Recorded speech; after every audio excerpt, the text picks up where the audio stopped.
कैसे हो प्यारे बच्चे। स्वागत है आपका अपने YouTube चैनल हिंदी सन्मार्ग में।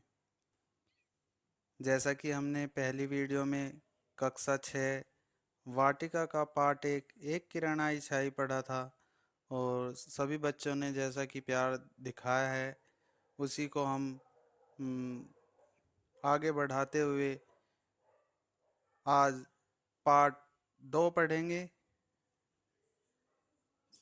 चलिए बिना समय गवाए हम पाठ 2 अध्ययन करते हैं। और पार्ट 2 का नाम है हम किसके फूफा जी हैं। पाठ परिचय देखिए आप।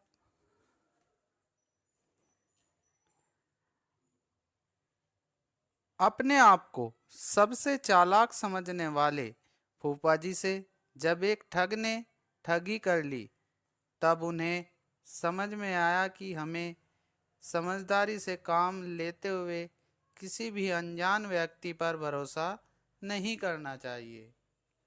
तो इस पाठ से हमें सीख भी मिलती है कि हमें किसी अनजान व्यक्ति पर भरोसा नहीं करना चाहिए।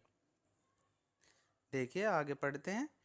एक गांव में राम बुझावन सिंह रहते थे। वे अपने को गांव भर में सबसे चालाक समझते थे। दिन भर लोगों को अपनी चालाकी के किस्से सुनाते रहते थे। एक बार उन्होंने सोचा क्यों न कहीं घूम आऊं, लोगों पर रौब जमेगा। उन्होंने सोनपुर मेले जाने का निश्चय किया। एक सप्ताह पहले से घर पर उसके मेला जाने की तैयारी में लग गया। वे स्वयं बड़े उत्साह से मेला जाने की तैयारी कर रहे थे। जरूरत की सभी चीज छूट न जाए इसलिए वे सारी तैयारी अपनी देखरेख में करवा रहे थे। उन्होंने पत्नी से सारे अच्छे अच्छे कपड़े लाने को कहा।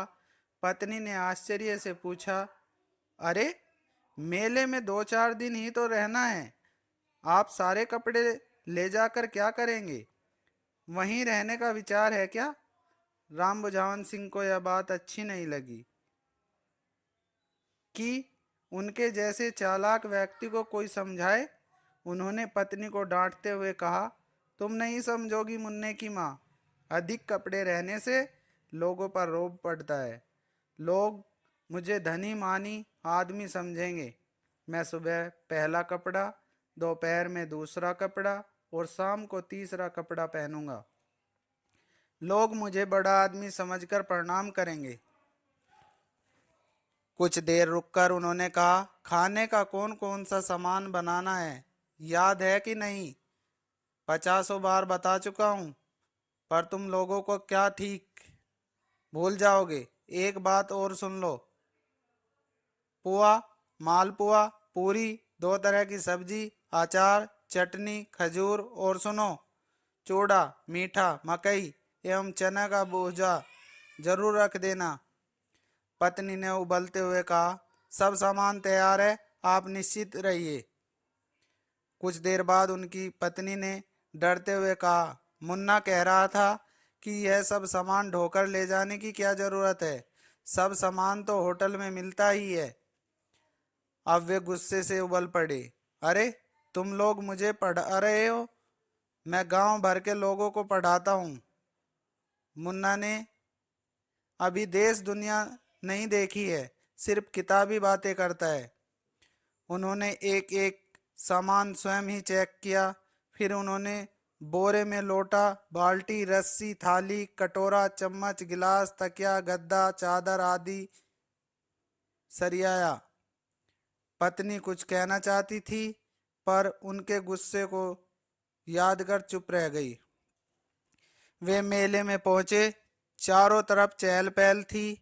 बहुत से लोग नहाने के लिए नदी की तरफ जा रहे थे। उनके सिर पर एक बोरा, पीठ पर गठरी, एक हाथ में बक्सा और एक हाथ में झोला था।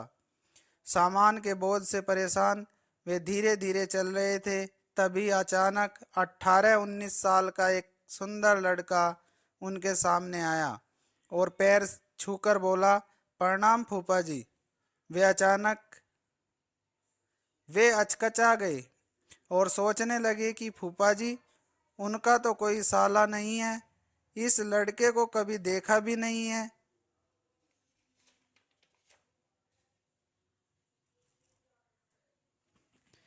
फिर फूफा जी कैसे? वे कुछ पूछते कि इसके पहले ही वे लड़का मीठे स्वर में बोल पड़ा, मैं समझ रहा हूँ कि आप मुझे पहचान नहीं रहे हैं।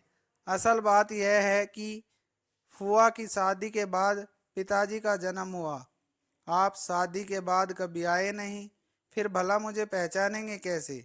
इसी कारण तो मैं कितने दिन से आ नहीं रहा था कि मैं जिसे फूफा जी कहूँगा वह मुझे पहचानेंगे नहीं और मेरी बेइज्जती होगी, लोग मुझे ठग समझेंगे। पर क्या करूं?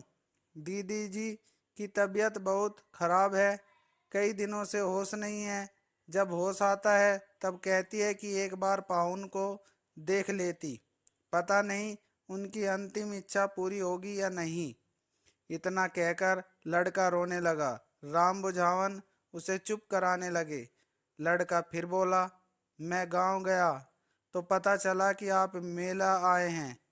फूफा ने तो मुझे पहचान लिया, कहा कि एकदम अपने दादा पर गया है, उन्होंने मुझे आपका हुलिया बताया। राम बुझावन बहुत खुश हुए।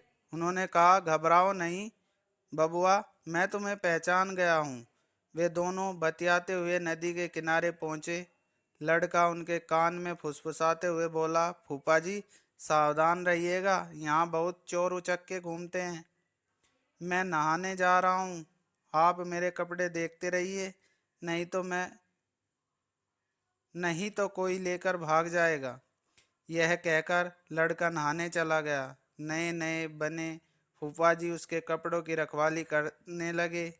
वे मन ही मन भगवान को धन्यवाद दे रहे थे कि उस लड़के को भेज दिया, वरना उनके सामान की रखवाली कौन करता। वह लड़का नहाकर आया तो वे भी उसे अपने सामान की रखवाली करने के लिए कहकर नहाने चले गए।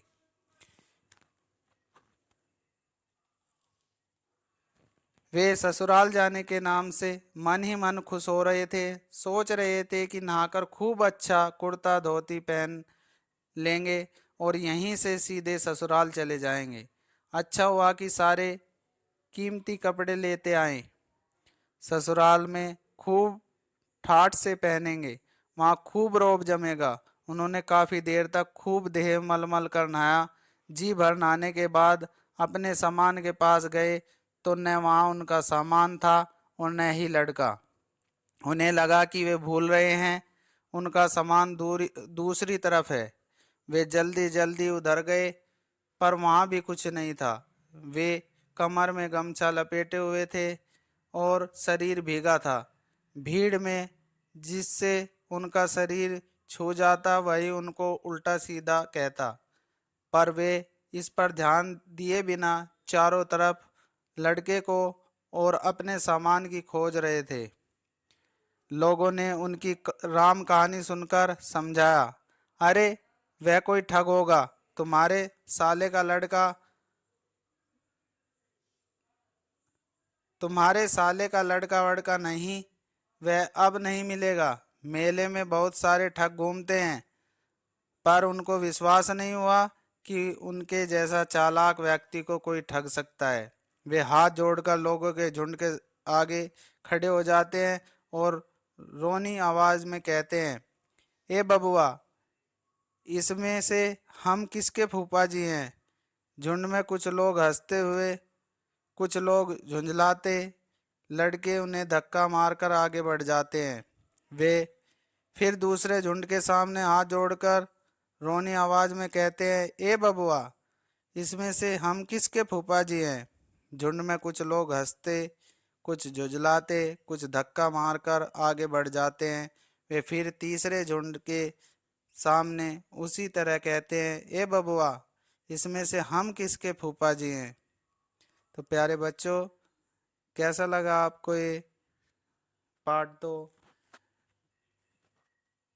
अब हम अगली वीडियो में इस पार्ट के मौखिक और लिखित प्रश्न उत्तर आपको कराएंगे। प्यारे बच्चों, वीडियो को लाइक करें, शेयर करें और हमारे चैनल को सब्सक्राइब करें। धन्यवाद।